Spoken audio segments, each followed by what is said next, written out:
현재 웹소설 작가로 잘 살고 있고요. 원래 작가로서 짱 열심히 사는 멋진 모습을 떠벌리고 또 작가 생활하면서 겪은 나름의 경험들을 나누고 싶은 마음에 브이로그를 시작했었는데요. 매 영상마다 그저 딴짓만 해가지고 이렇게 따로 영상을 빼고 왔습니다. 제일 먼저 가져온 주제는 웹소설, 그 중에서도 현대 로맨스 출간하기입니다. 주변에 소설을 써보고 싶다고 하는 지인들이 있습니다.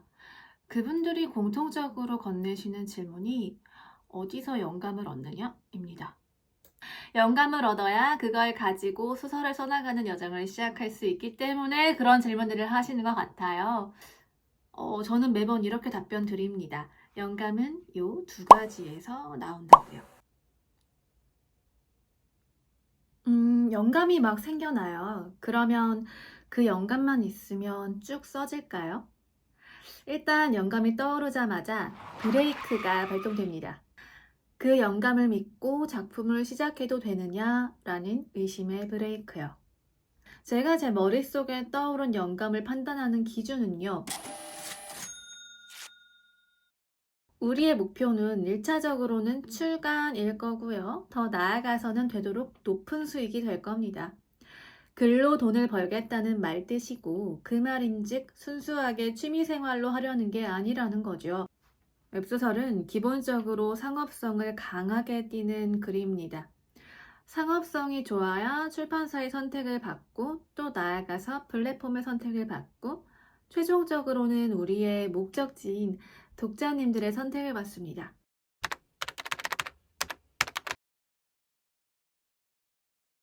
아까 영감 두 가지를 말씀을 드렸어요. 먼저 1번. 글쓰기를 사랑하시는 분들은 무슨 계시처럼 쓰고 싶은 무엇이 가슴속에 꽝 하고 내리박히는 느낌을 한 번쯤은 겪어보셨을 거라고 생각합니다. 내 머리에 스치는 이걸 당장 쓰지 않으면 진짜 미치겠는 그런 마음이요. 그럼 그걸 영감 삼아서 쓰면 되느냐? 제가 생각하기에는 여기서 조금 갈립니다. A. 나는 웹소설계를 정말 잘 알고 있다.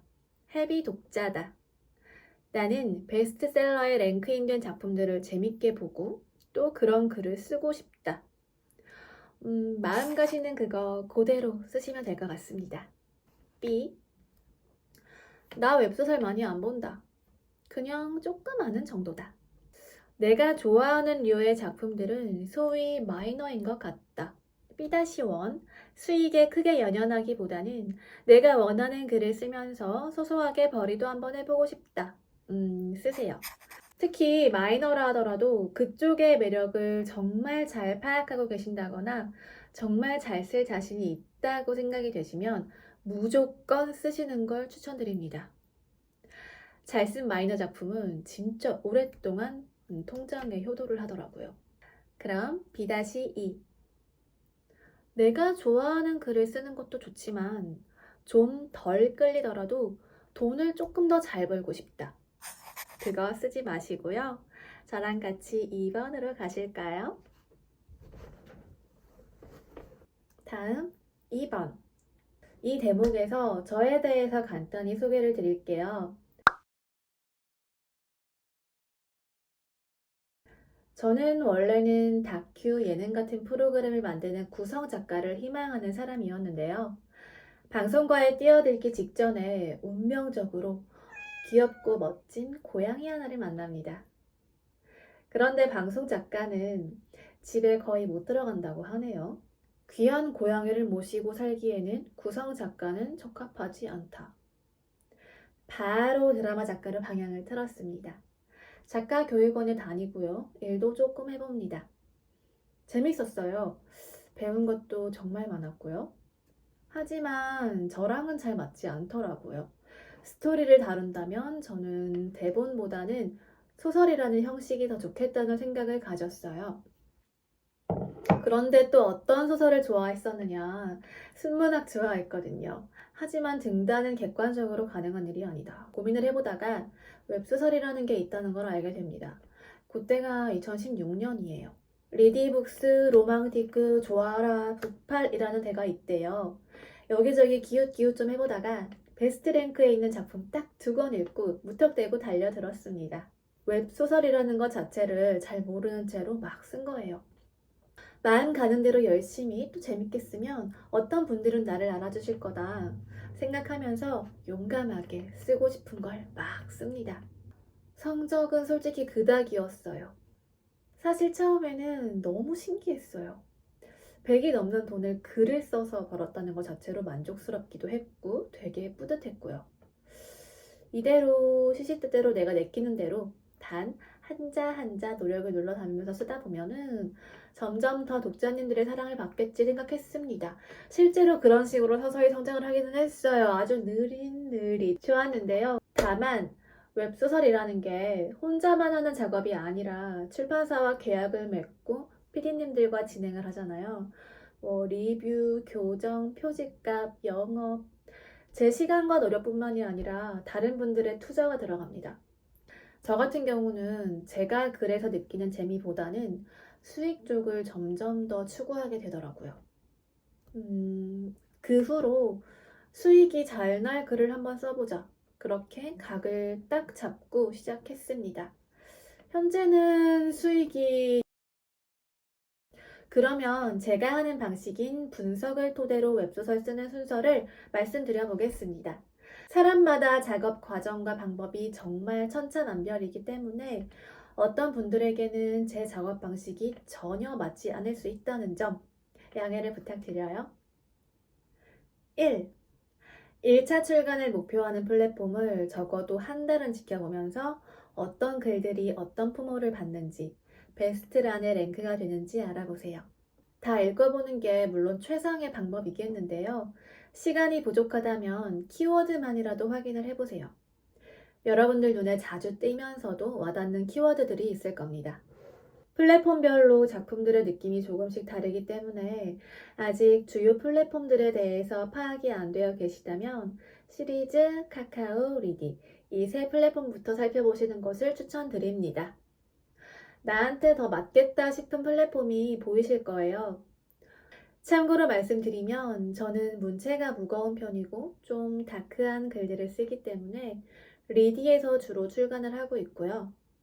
시리즈에 갈 때는 문장을 살짝 덜어내면서 심파를 곁들이는 방식으로 하고 있습니다. 다음 2번. 내가 재밌게 본 키워드 그리고 잘 쓸 수 있을 것 같은 키워드 몇 가지를 뽑습니다. 저는 작품을 구상할 때 늘 소재를 먼저 떠올리는 게 아니라 키워드를 최우선적으로 고민하고 정해둡니다. 현대 로맨스에서는 남자 주인공이 정말 중요하기 때문에 남자 주인공의 키워드를 우선적으로 고려하는 편이에요. 후회남이냐, 계량남이냐, 직진남이냐 그런 것들. 키워드 정할 때는 늘 리디를 켜요. 저는 리디에서 주로 출간을 하기도 했고 리디의 키워드 검색 시스템이 정말 잘 되어 있거든요.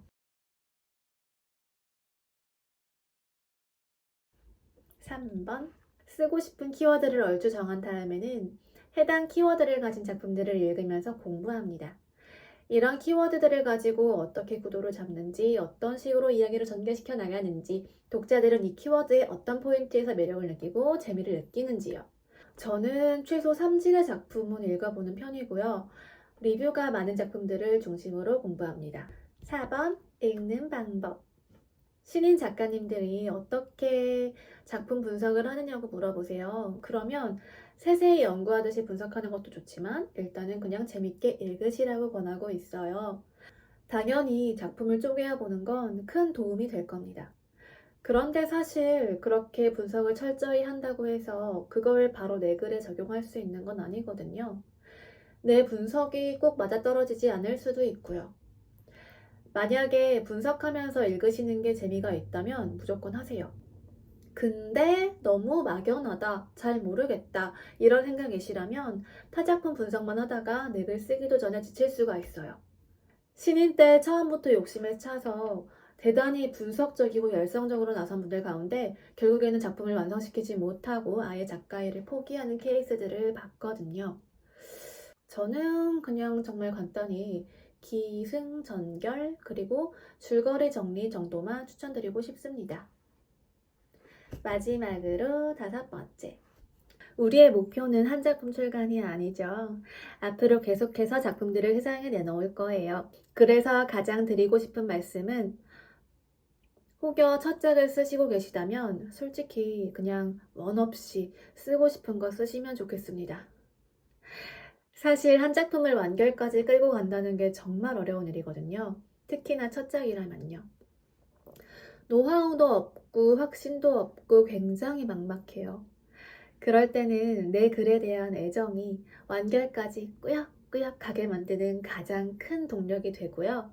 글쓰기 자체를 순수하게 즐기면서 노력을 하게 돼요. 내 마음에서 우러나는 글은 진짜 뼈를 갈아서 피를 꾹꾹 짜서 작품에 쏟아붓습니다.